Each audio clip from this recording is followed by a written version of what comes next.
Okay, ચાલો ધ્યાન આપો આગળ.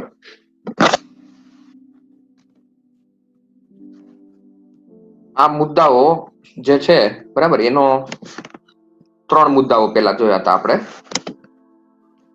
પ્રશ્ન તમારો એવો હતો કે ન્યુક્લિયોન દીઠ બંધન ઉર્જા વિરુદ્ધ પરમાણુ દળાંકનો આલેખ પરથી કયા નિષ્કર્ષણ તારવી શકાય છે તે સમજાવો.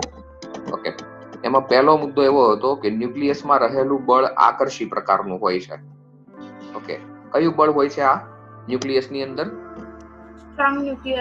સ્ટ્રોંગ ન્યુક્લિયર બળ આકર્ષી પ્રકારનું હોય છે અને એના માટે એવું કીધું કે એના માટે તમારે મિલિયન ઇલેક્ટ્રોન વોલ્ટ બરાબર એટલે MeV ની ઉર્જા આપવી પડે છે અને સૌથી વધારે ઉર્જા લોખંડ માટે હોય છે જે 8.8 મિલિયન ઇલેક્ટ્રોન વોલ્ટ હોય છે. ઓકે, પછી ચેપ્ટરના જે 2 ભાગ પડે છે વિખંડન અને સંલયન બરાબર, એના બંને માટે એક મુદ્દાઓ છે. તો એમાં બીજો મુદ્દો કે ભારે તત્વો બરાબર, ઘણા ભારે તત્વો કે જેના માટે પરમાણુ દળાંક 240 કરતા મોટા હોય છે એના માટે ન્યુક્લિયોન દીઠ બંધન ઉર્જાનું મૂલ્ય ઓછું હોય છે બરાબર, કારણ કે જેમ આગળ આલેખ જાય એમ એના માટે ઘટતું જાય છે મૂલ્ય.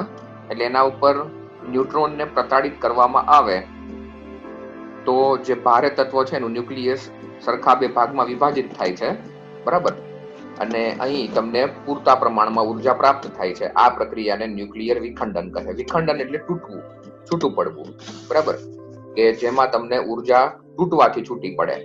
અને ત્રીજો મુદ્દો છે 2 હલકા ન્યુક્લિયસ બરાબર, કે A is less than 10 ખૂબ જ ઊંચા તાપમાને એકબીજા સાથે સંયોજાય બરાબર. અહીંયા આ શબ્દ મહત્વનો છે, ખૂબ જ ઊંચા તાપમાને બરાબર, આ મહત્વનો શબ્દ છે. 2 હલકા ન્યુક્લિયસ કે જે ખૂબ જ ઊંચા તાપમાને એકબીજા સાથે સંયોજાય અને ભારે તત્વ બનાવે અથવા ભારે ન્યુક્લિયસ બનાવે તો આ પ્રક્રિયામાં પણ ઉર્જા ઉત્પન્ન થાય છે, તેને ન્યુક્લિયર સંલયન પ્રક્રિયા કહે છે. ઓકે, હવે છેલ્લો મુદ્દો એવો છે કે 30 થી 170 ની વચ્ચે આવતા તત્વો બરાબર, કે જેનો પરમાણુ દળાંક 30 થી 170 ની વચ્ચે હોય.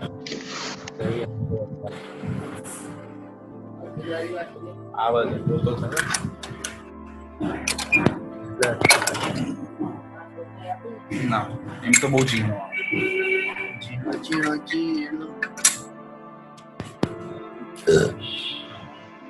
30 થી 170 ના પરમાણુ દળાંકની વચ્ચે આવતા તત્વો માટે ન્યુક્લિયોન દીઠ બંધન ઉર્જાનું મૂલ્ય લગભગ અચળ હોય છે. ઓકે, ઓછું કોના માટે હોય છે? કે જે હલકા તત્વો છે એ અને જે ભારે તત્વો છે એ બરાબર. કોઈનો વોલ્યુમ ચાલુ છે, બંધ કરી દો પ્લીઝ.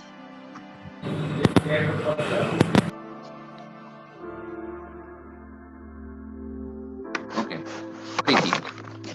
ન્યુક્લિયોન દીઠ બંધન ઉર્જાનું મૂલ્ય ઓછું કોના માટે છે? કે જે ભારે તત્વો છે એ અને જે હલકા તત્વો છે એ બરાબર.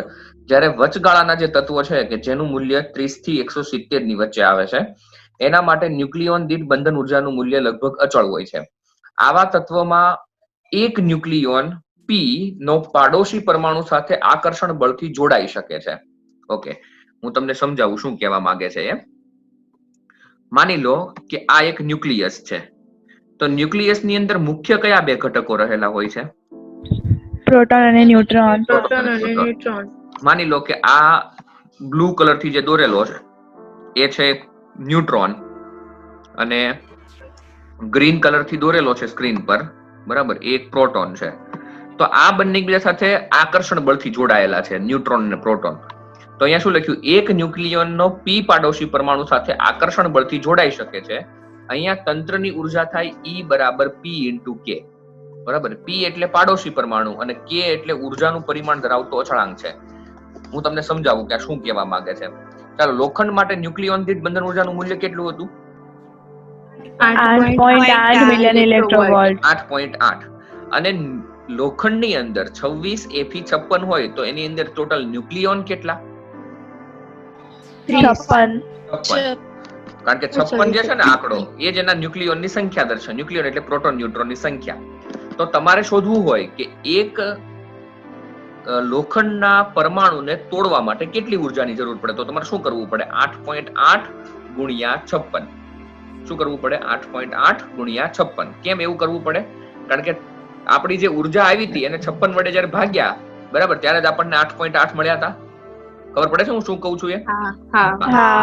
તમારે એક પરમાણુમાંથી ન્યુટ્રોન અને પ્રોટોનને છૂટા પાડવા માટે જે ઉર્જા જોઈએ એને 8.8 ગુણ્યા શું કરવું પડશે? એના ન્યુક્લિયોનની સંખ્યા. ઓકે, તો અહીંયા કે છે ને કે, બરાબર, એ ઉર્જાનું પરિમાણ ધરાવતો અચળાંક છે. એટલે કે તમારો પેલો ન્યુક્લિયોન દીઠ બંધન ઉર્જા છે અને પી એ પરમાણુની સંખ્યા છે, પાડોશી પરમાણુની સંખ્યા. બરાબર, તો જો કોઈ ન્યુક્લિયોન માત્ર પાડોશી પરમાણુ સાથે આકર્ષણ બળથી જોડાયેલો હોય તો તેને સંતૃપ્તતાનો ગુણધર્મ કહે છે. એટલે માની લો કે માત્ર નજીકના જ પરમાણુઓ ખાલી આકર્ષી બળથી જોડાયેલા હોય, બરાબર, અને એની દૂરનો જે ન્યુક્લિયોન હોય એ એની સાથે આકર્ષણ બળથી જોડાયેલો ના હોય, બરાબર, તો આવા ગુણધર્મને સંતૃપ્તતાનો ગુણધર્મ કહે છે. બરાબર, માત્ર અહીંયા એની વ્યાખ્યા આપી છે, બીજું કંઈ આપ્યું નથી. કે જો કોઈ ન્યુક્લિયોન માત્ર પાડોશી પરમાણુ સાથે જ આકર્ષી બળથી જોડાયેલો હોય તો તેને સંતૃપ્તતાનો ગુણધર્મ કહે છે. ઓકે, 4 મુદ્દા છે, એમાં પહેલો અને છેલ્લો મુદ્દો, બરાબર, એ તમને માત્ર પરમાણુ વિશે સમજાવે છે અને બીજો અને ત્રીજો મુદ્દો જે છે એ ન્યુક્લિયર વિખંડન અને ન્યુક્લિયર સંલયન વિશે માહિતી આપે છે. ઓકે, ફરી એકવાર 4 મુદ્દાઓ જોઈ લઈએ. પહેલો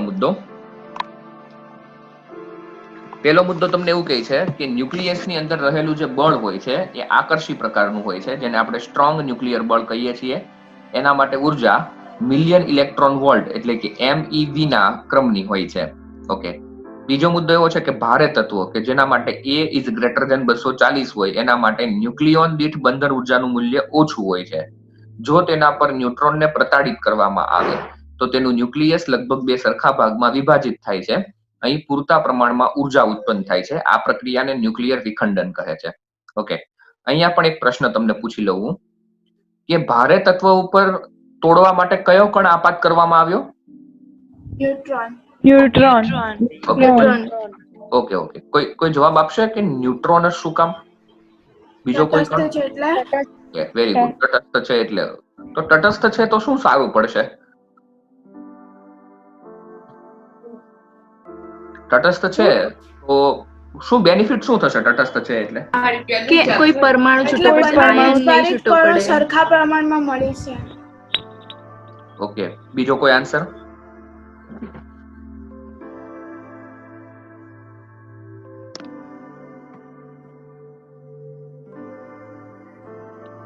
કઈ પણ છોકરાઓ બોલો, ખાસ કરીને છોકરીઓ તો બોલે જ છે.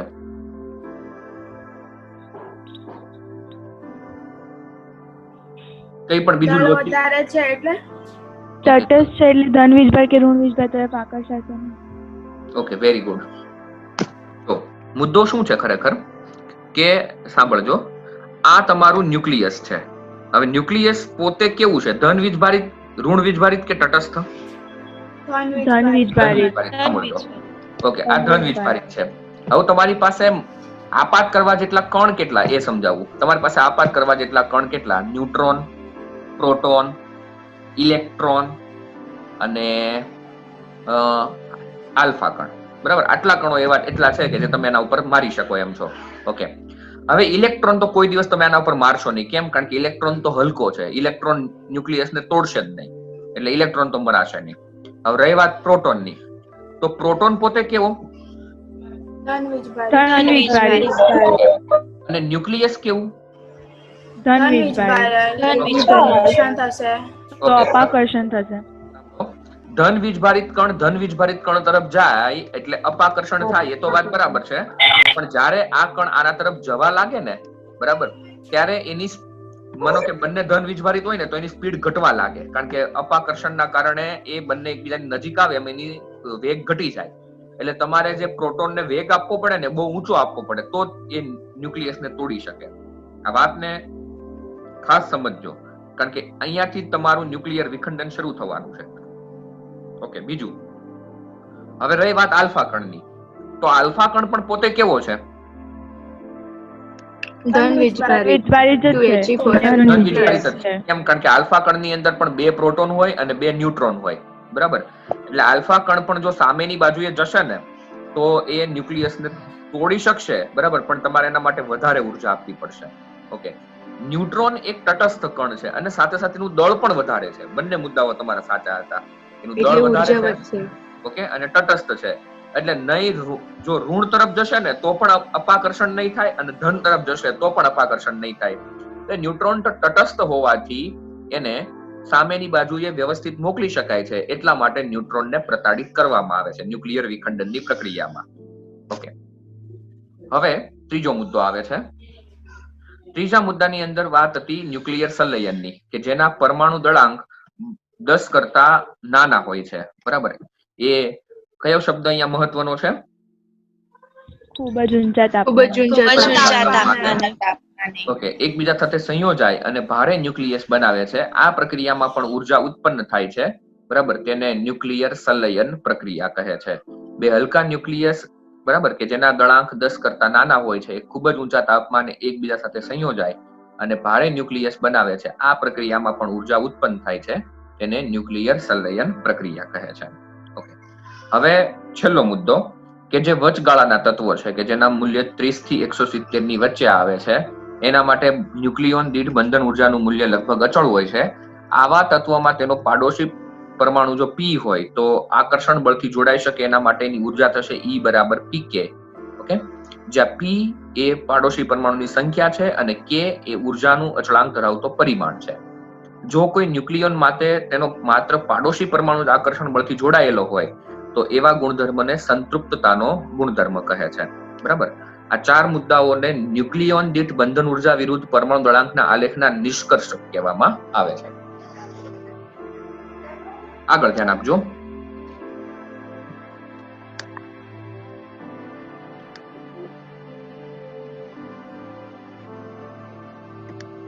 ઓકે, હવે સૌથી અગત્યનો પ્રશ્ન છે ન્યુક્લિયર બળ સમજાવો. બરાબર,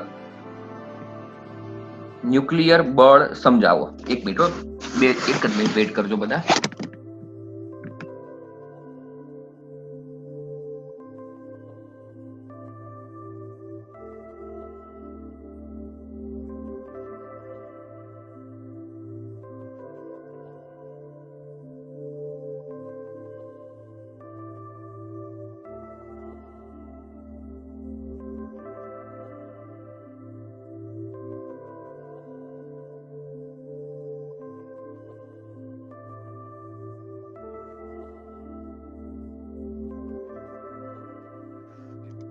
ધ્યાન આપજો. ન્યુક્લિયર બળ સમજાવો. ઓકે, હવે કેટલા પ્રકારના બળ અસ્તિત્વ ધરાવે છે એના માટેની જો વાત કરીએ તો 4 પ્રકારના બળ અસ્તિત્વ ધરાવે છે. કયા કયા પ્રકારના? ગુરુત્વાકર્ષી બળ, ગુરુત્વાકર્ષણ બળ, વિદ્યુતચુંબકીય, સ્ટ્રોંગ ન્યુક્લિયર અને વીક ન્યુક્લિયર બળ. ગુરુત્વાકર્ષણ બળ, પછી વિદ્યુત ચુંબકીય બળ, વીક ન્યુક્લિયર બળ અને સ્ટ્રોંગ ન્યુક્લિયર બળ. બરાબર, આ તમે ક્રમમાં બોલ્યા છો. કયો ક્રમ છે એ સમજાવું. ગુરુત્વાકર્ષણ બળ સૌથી નબળું બળ છે. બરાબર, પછી એનાથી થોડું પ્રબળ હોય ને તો એ વિદ્યુત ચુંબકીય બળ છે, એનાથી થોડું પ્રબળ હોય તો એ વીક ન્યુક્લિયર બળ છે અને એનાથી પ્રબળ હોય તો એ સ્ટ્રોંગ ન્યુક્લિયર બળ છે. બરાબર, એટલે આ એનો ક્રમ છે. ઓકે, હવે ન્યુક્લિયર બળ જે છે ને, બરાબર, એ તમારે સમજવું ખાસ જરૂરી છે. ઓકે, જો એનો જે કન્સેપ્ટ છે ને એ બહુ નાનો એવો છે, બરાબર, પણ સમજાઈ જવો જોઈએ. ઓકે, પહેલો મુદ્દો, વિદ્યુત ભારો વચ્ચે લાગતું કુલંબ બળ એ અને તેમના દળના કારણે લાગતું ગુરુત્વાબળ. ઓકે, કુલંબ બળ શેના કારણે લાગે? કુલંબ બળ શું વસ્તુ હોય? વીજભારના કારણે. ઓકે, વીજભારના કારણે લાગે. કુલંબ બળ વિદ્યુત ભારોના કારણે લાગે. વીજભાર હોય તો જ કુલંબીય બળ લાગે. અને દળના કારણે કયું બળ લાગે? ઓકે, સાંભળજો કે કુલંબ બળ જે છે એ વિદ્યુત ભારના કારણે લાગે છે અને કોઈ પણ પદાર્થ પર જો માસ હોય તો એના કારણે ગુરુત્વ બળ લાગે છે, એટલે કે ગ્રેવિટેશનલ ફોર્સ લાગે છે. એના કરતા ન્યુક્લિયર બળ વધારે પ્રબળ હોય છે. એટલે આ બંને બળ કરતા, વિદ્યુતીય બળ કરતા અને ગુરુત્વીય બળ કરતા ન્યુક્લિયર બળ વધારે પ્રબળ હોય છે. ઓકે, હવે અહીંયા શું કહેવા માંગે છે સમજો. પરિણામે પ્રોટોન પ્રોટોન વચ્ચે લાગતા આકર્ષણ બળ, અપાકર્ષણ બળનું પ્રભુત્વ ઘટે છે. ઓકે, જો આ મુદ્દો ના સમજાય ને તો ગમે તેમ કરીને કહી દેજો કે સર મને ખબર નથી પડી, બરાબર, એટલે આપણે એને બીજી રીતે સમજાવશું, પણ આ મુદ્દો સમજાઈ જવો જોઈએ, બરાબર. હું મારો બેસ્ટ પ્રયત્ન કરું છું સમજાવવાનો. શું કહેવા માંગે છે અહીંયા, જોજો, ધ્યાન આપજો. વિદ્યુતીય બળ વિદ્યુત ભારના કારણે લાગે છે અને ગુરુત્વીય બળ દળના કારણે લાગે છે. એક જ મિનિટ. હા, ફરીથી તમે ધ્યાન આપો. હું ફરીથી 3 વખત ફરીથી ચાલુ કરીશ, બરાબર. ફરીથી જોજો. વિદ્યુત ભારો વચ્ચે લાગતું કુલંબ બળ, એટલે કે કુલંબીય બળ છે એ વિદ્યુત ભાર વચ્ચે લાગે છે અને દળ વચ્ચે લાગે છે ગુરુત્વીય બળ. ઓકે, હવે સાંભળો. માની લો કે 2 પદાર્થ મૂકેલા છે, બરાબર. એકનું દળ m1 છે અને બીજો પદાર્થ છે એનું દળ m2 છે અને બંને વચ્ચેનું અંતર r છે. તો આના માટે ગુરુત્વીય બળનું સૂત્ર શું થાય? F બરાબર G m1 m2 upon r square. Okay, આ જે થયું ને, તમે જે બોલ્યા ને F બરાબર G m1 m2 upon r square. Okay, એ કયું બળ છે? તો કે ગુરુત્વાકર્ષણ બળ છે, Fg છે, ગ્રેવિટેશનલ ફોર્સ. ઓકે, જોજો, એકદમ શાંતિથી જઈએ છીએ, બરાબર. તમે ધ્યાન પૂરેપૂરું આપજો. ઓકે, હવે માની લો કે આ બંને ઇલેક્ટ્રોન છે, ઇલેક્ટ્રોન, બરાબર. આ બંને પદાર્થ જે છે એ પોતે ઇલેક્ટ્રોન છે. તો હવે એમની વચ્ચે કયું બળ લાગે? તો હવે એમની વચ્ચે વિદ્યુતીય બળ લાગશે અને એનું સૂત્ર તમારે બોલવાનું છે. Q1 Q2 upon r square. Okay, Q1 Q2 upon r square. Okay, હવે થોડી વાર માટે બધા વોલ્યુમ બંધ કરી દેજો. હવે અત્યારે હાલ કોઈ પ્રશ્ન નથી. ઓકે, જ્યારે બંને પદાર્થ વચ્ચે દળ લાગ્યું, બરાબર, ત્યારે દળ છે, ત્યારે દળના કારણે લાગે છે ગુરુત્વાકર્ષણ બળ G m1 m2 upon r square અને એ જ પદાર્થ ઉપર ચાર્જ છે તો બળ લાગે છે K Q1 Q2 upon r square. Okay, તો બંને પદાર્થ પર જ્યારે ચાર્જ વાળો પદાર્થ છે એટલે કે ઇલેક્ટ્રોન છે, શું ત્યારે ગુરુત્વાકર્ષણ બળ નથી લાગતું? લાગે ને, એનું દળ તો છે, એનું પ્રમાણ ઓછું હશે. પ્રમાણ ઓછું હશે. તો સાંભળજો, ગુરુત્વાકર્ષણ બળ છે ને, ગુરુત્વાકર્ષણ બળ, બરાબર, એ દળના કારણે લાગે છે અને વિદ્યુત ભારના કારણે લાગે છે વિદ્યુતીય બળ. જ્યારે વિદ્યુતીય બળ લાગે છે ને ત્યારે ગુરુત્વાકર્ષણ બળ તો લાગે જ છે, પણ એનો પ્રભાવ ઓછો હોય છે કારણ કે સામે વિદ્યુતીય બળ સ્ટ્રોંગ છે. ખબર પડે છે હું શું કહું છું? એટલે જે બળ સ્ટ્રોંગ હોય ને તો પેલા બીજા બળનો પ્રભાવ ઘટી જાય, બરાબર. એક બીજી વસ્તુ સમજાવું. એક ઓરડાની અંદર એક નળ દ્વારા પાણી પડે છે, એક નળ દ્વારા અંદર પાણી દાખલ થાય છે. ઓકે, અને માની લો કે એક બીજી મોટી પાઇપ છે એના દ્વારા દાખલ થાય છે. ઓકે, તો જ્યારે મોટી પાઇપ દ્વારા જ્યારે રૂમમાં પાણી દાખલ થાય ને ત્યારે નળના દ્વારા જે પાણી દાખલ થાય છે એનો પ્રભાવ ઘટી જાય કારણ કે પેલો જે જથ્થો આવે છે ને એ વધારે આવે છે, એટલે એની સામે જ જોવામાં આવે કે કયો જથ્થો વધારે આવે છે. એટલે આ બંને જે બળ છે, ગુરુત્વાકર્ષણ બળ અને વિદ્યુતીય બળ, એમાં સૌથી પ્રભાવી બળ કયું છે? તો કે વિદ્યુતીય બળ. ઓકે, હવે એક બીજો પ્રશ્ન કે પ્રોટોન અને પ્રોટોન વચ્ચે શું થાય? નોર્મલી જ બોલજો. અપાકર્ષણ. ઓકે, પ્રોટોન અને પ્રોટોન વચ્ચે થાય અપાકર્ષણ, સાંભળજો. પરંતુ સ્ટ્રોંગ ન્યુક્લિયર બળના સિદ્ધાંતના કારણે પ્રોટોન અને પ્રોટોન વચ્ચે આકર્ષિત થાય છે, બરાબર. સ્ટ્રોંગ ન્યુક્લિયર બળનો સિદ્ધાંત શું છે એ તમે હમણાં ભણશો આગળ, બરાબર. પણ પ્રોટોન અને પ્રોટોન વચ્ચે સ્ટ્રોંગ ન્યુક્લિયર બળના કારણે આકર્ષણ થાય છે. પરિણામે પેલું જે આ બળ છે, કયું બળ? આ કયું બળ છે? Fe. એ કયું બળ કહેવાય? વિદ્યુતીય બળ. એનો પ્રભાવ હવે લાગતો નથી કારણ કે સૌથી નિર્બળ કયું? તો કે ગુરુત્વાકર્ષણ બળ. એનાથી પ્રબળ કયું? તો વિદ્યુતીય બળ. અને સૌથી વધારે પ્રબળ કયું બળ? સ્ટ્રોંગ ન્યુક્લિયર બળ. તો આ ત્રણ બળની અંદર સૌથી વધારે પ્રભાવ કોનો પડે? સ્ટ્રોંગ ન્યુક્લિયર બળનો. બરાબર, બધા કરતા સૌથી વધારે પ્રભાવ સ્ટ્રોંગ ન્યુક્લિયર બળનો પડે છે, બરાબર. એટલા માટે જો હવે આખો મુદ્દો વાંચજો, તમને ખબર પડશે શું કહેવા માંગે છે. પહેલો મુદ્દો કે વિદ્યુત ભારો વચ્ચે લાગતું કુલંબીય બળ, એટલે વિદ્યુત ભારના કારણે કુલંબીય બળ લાગે અને દળના કારણે લાગતું ગુરુત્વ બળ, બરાબર, એટલે દળના કારણે ગુરુત્વીય બળ લાગે. એના કરતા ન્યુક્લિયર બળ વધારે પ્રબળ હોય છે, એટલે કે બંને બળ કરતા સ્ટ્રોંગ ન્યુક્લિયર બળ કેવું હોય છે? વધારે પ્રબળ હોય છે, બરાબર. ફરીથી કુલંબીય બળ, પછી ગુરુત્વ બળ આ બંને બળ કરતા કયું બળ પ્રબળ હોય છે વધારે? તો કે ન્યુક્લિયર બળ વધારે પ્રબળ હોય છે. ઓકે ઓકે, હવે આગળ ધ્યાન આપજો. પરિણામે પ્રોટોન પ્રોટોન વચ્ચે લાગતું જે અપાકર્ષણ બળ છે એનું પ્રભુત્વ ઘટે છે. કોના કારણે પ્રભુત્વ ઘટે છે? સ્ટ્રોંગ ન્યુક્લિયર બળના કારણે પ્રોટોન પ્રોટોન છૂટા પડી શકતા નથી, કારણ કે બળની કમ્પેરિઝનમાં સૌથી વધારે સ્ટ્રોંગ ન્યુક્લિયર બળ છે. એ સ્ટ્રોંગ ન્યુક્લિયર બળના કારણે જે પેલું જે છે પ્રોટોન અને પ્રોટોન, બરાબર, એ શું થાય છે?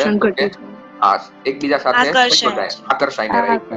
ઓકે, હવે બીજી વસ્તુ, ગુરુત્વાકર્ષણ બળની જો વાત કરીએ ને તો એનો ક્રમ જોવા જઈએ ને તો એનો ક્રમની આપણે કલ્પના પણ ના કરી શકીએ, કારણ કે ગુરુત્વાકર્ષણ બળ પ્રકાશ વર્ષની કરતા પણ મોટા એકમમાં લાગે છે, બરાબર. કારણ કે આપણી પૃથ્વી ઉપર ગુરુત્વાકર્ષણ બળ, બરાબર, નેપચ્યુનના કારણે લાગે, પ્લુટોના કારણે લાગે, સૂર્યના કારણે લાગે, બરાબર, કેટલા હજારો લાખો કિલોમીટરની રેન્જમાં લાગે.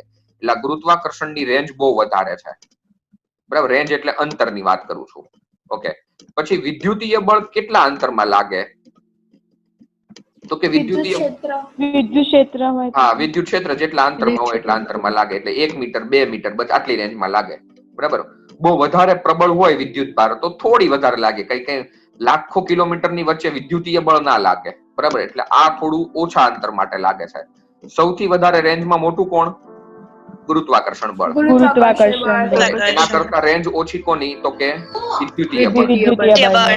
ઓકે, હવે આ બીજો મુદ્દો શું કહે છે જોવો, કે બે ન્યુક્લિયોન વચ્ચે લાગતું ન્યુક્લિયર બળ. ન્યુક્લિયર બળ કોની વચ્ચે લાગે? તો કે ન્યુક્લિયોનની વચ્ચે લાગે. એટલે પ્રોટોન પ્રોટોન, પ્રોટોન ન્યુટ્રોન, બરાબર, ન્યુટ્રોન પ્રોટોન, એની વચ્ચે જે લાગે છે, બરાબર, ન્યુક્લિયર બળ, એ ફેમ્ટોમીટરના ક્રમનું હોય છે. ફેમ્ટોમીટર એટલે 10 ની માઈનસ કેટલી ઘાત થાય? 10 ની માઈનસ 15. તો ફેમ્ટોમીટરના ક્રમનું હોય છે. આને બે રીતે બોલાય, સાંભળજો. આને ફર્મીમીટર પણ બોલાય અને ફેમ્ટોમીટર પણ બોલાય, બંને સાચું છે, બરાબર. ફેમ્ટોમીટરના ક્રમનું હોય છે, બરાબર, 10 ની માઈનસ 15 ઘાતના મીટરના ક્રમનું હોય છે.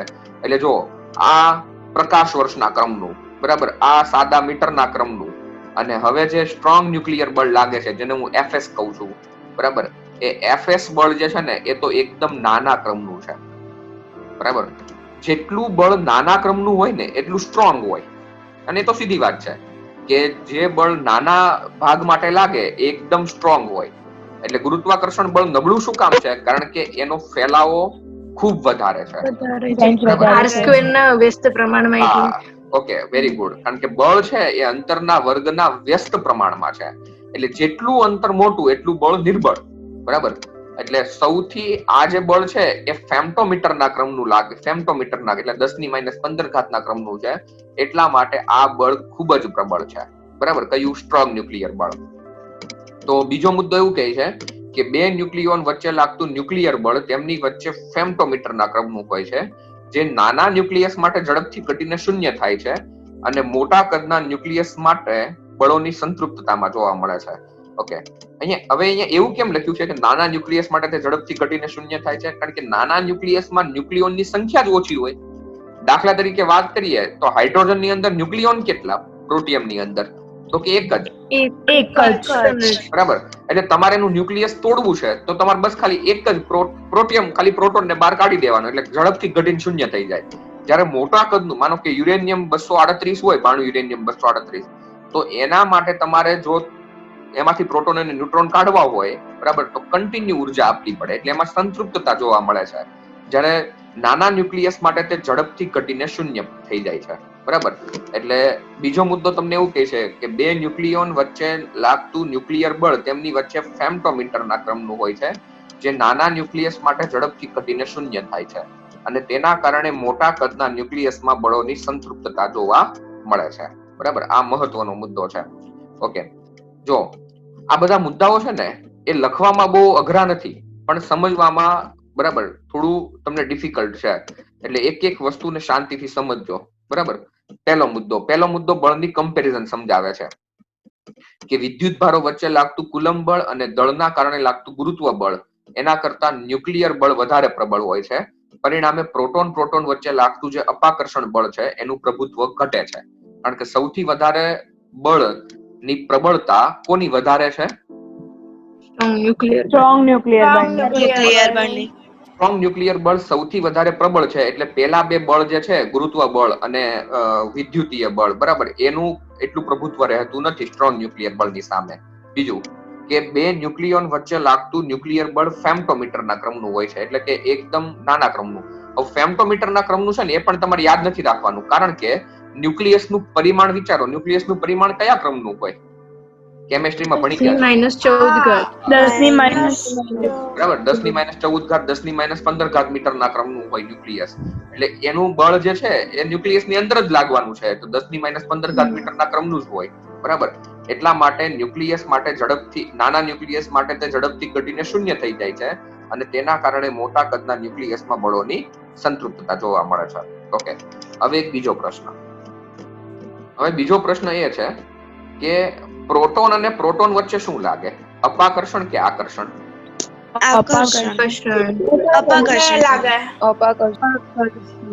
બંને લાગે. ઓકે, બંને લાગે. ચાલો, બંને લાગે, સાચી વાત છે.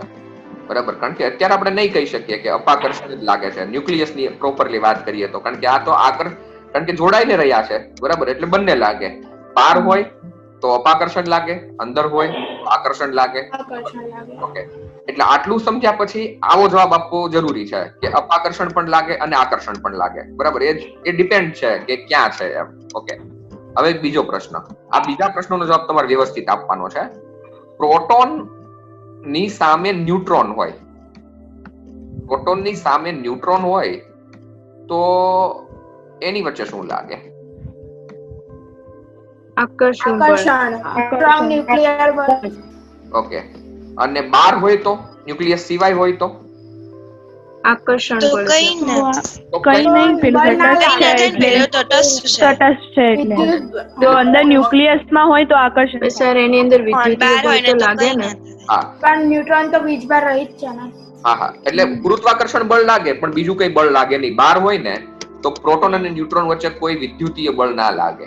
ઓકે, અને ન્યુક્લિયસ ની અંદર હોય તો આકર્ષી બળ લાગે. આકર્ષી બળ લાગે એ તો આપણને બધાને ખબર છે, ન્યુક્લિયસ ની અંદર હશે ને તો આકર્ષી બળ લાગશે. ઓકે, અને ન્યુટ્રોન ની સામે ન્યુટ્રોન હોય તો શું લાગે? સ્ટ્રોંગ ન્યુક્લિયર બળ અંદર હોય તો આકર્ષી બળ લાગે અને આકર્ષી બહાર બળ બહાર હોય તો ના લાગે. ગુરુત્વાકર્ષણ. ઓકે, બહાર હોય તો ગુરુત્વાકર્ષી ગુરુત્વાકર્ષણ બળ લાગે ખાલી, બરાબર, બીજું કોઈ આકર્ષી બાકર્ષી પ્રકારનું બળ ના લાગે. અને જો ન્યુક્લિયસમાં હોય તો પાછું સ્ટ્રોંગ ન્યુક્લિયર બળ લાગે. ઓકે, હવે આમ જે લોકો સ્ટ્રોંગ ન્યુક્લિયર બળ વિશે કશું ના જાણતા હોય એને આપણે કહીએ ને કે પ્રોટોન પ્રોટોન વચ્ચે શું લાગે, તો એમ જ કહે કે અપાકર્ષણ. પ્રોટોન ન્યુટ્રોન વચ્ચે તો એમ કે કશું નહીં. ન્યુટ્રોન ન્યુટ્રોન વચ્ચે તો કે કશું નહીં. બરાબર, પણ જો સ્ટ્રોંગ ન્યુક્લિયર બળના સંદર્ભમાં જોવા જઈએ ને તો પ્રોટોન પ્રોટોન, પ્રોટોન ન્યુટ્રોન અને ન્યુટ્રોન ન્યુટ્રોન વચ્ચે સ્ટ્રોંગ ન્યુક્લિયર બળ લાગે. બરાબર, હવે ત્રીજો મુદ્દો તમને શું કહે છે એ શાંતિથી સમજજો. ત્રીજો મુદ્દો તમને આવું સમજાવે છે કે ત્રીજો મુદ્દો તમને એવું કહે છે કે ન્યુટ્રોન ન્યુટ્રોન અને ન્યુટ્રોન ન્યુટ્રોન વચ્ચે, પ્રોટોન ન્યુટ્રોન વચ્ચે અને એક જ મિનિટ ફરીથી ન્યુટ્રોન ન્યુટ્રોન વચ્ચે, ન્યુટ્રોન પ્રોટોન વચ્ચે અને પ્રોટોન પ્રોટોન વચ્ચે લાગતું ન્યુક્લિયર બળ લગભગ સમાન હોય છે. કયું બળ? સ્ટ્રોંગ ન્યુક્લિયર બળ. બરાબર, એ બધું ઓકે, એ સમાન હોય છે. કારણ કે ન્યુક્લિયર બળ જે છે ને, ન્યુક્લિયર બળ ખાસ ધ્યાન આપજો, એ વિદ્યુત ભાર પર આધારિત જ નથી. જેમ કે દળ માટે કયું બળ લાગે છે? ગુરુત્વાકર્ષી બળ. ઓકે, અને વિદ્યુત ભાર માટે વિદ્યુતીય બળ લાગે છે. બરાબર, તો સ્ટ્રોંગ ન્યુક્લિયર બળ લાગવા માટે વિદ્યુત ભારની કોઈ જરૂર જ નથી. બરાબર, એ તો એના અંદરના રહેલા ક્વાર્ક્સના આધારે લાગે છે. બરાબર, એટલે અહીંયા એવું કહે છે કે ન્યુટ્રોન ન્યુટ્રોન વચ્ચે, પ્રોટોન ન્યુટ્રોન વચ્ચે અને પ્રોટોન પ્રોટોન વચ્ચે લાગતું ન્યુક્લિયર બળ સમાન હોય છે. બરાબર, એ આકર્ષી પ્રકારનું કે નથી લાગતું એવું હોતું જ નથી. એ બધા બળો સમાન મૂલ્યના હોય છે અને આ ન્યુક્લિયર બળ એ વિદ્યુત ભાર પર આધારિત નથી. બરાબર, ઓકે, એટલે અહીંયા તમને એવું કહેવા માંગે છે કે ન્યુક્લિયર બળ જે છે, બરાબર, એ વિદ્યુત ભાર પર આધારિત નથી અને એ કંઈક બીજી વસ્તુ પર આધાર રાખતું લાગે છે. બરાબર, હવે એક નાનો એવો મુદ્દો જે છે, બરાબર, એને તમારે અંડરલાઈન કરવાનો છે ચોપડીમાં. આ ન્યુક્લિયર બળ વાળો જે મુદ્દો આપેલો છે ને ચોપડીમાં, બરાબર, એ તમારે બધાને કાઢવાનો છે. હું કહું તમને 445. ઓકે, એક જ મિનિટ.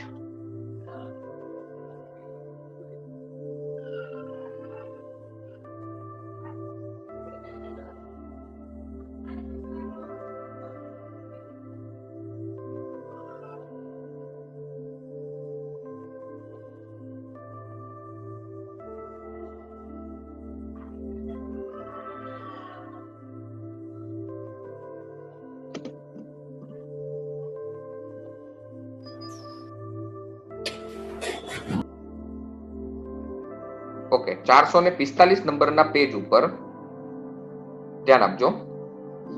તમને આલેખ આપેલો છે એક, જોયો તમે બધાએ? હા સર. ઓકે, હા, જોયું છે. 13.2 બરાબર. એ આલેખ શેના વિરુદ્ધ શેનો છે? સ્થિતિ ઉર્જા વિરુદ્ધ અંતર. સ્થિતિ ઉર્જા વિરુદ્ધ અંતરનો. ઓકે, સ્થિતિ ઉર્જા વિરુદ્ધ અંતરનો જે આલેખ જે છે એ કેવો છે આલેખ? કે પેલા શરૂઆતમાં સડનલી ઘટતો જાય છે, બરાબર.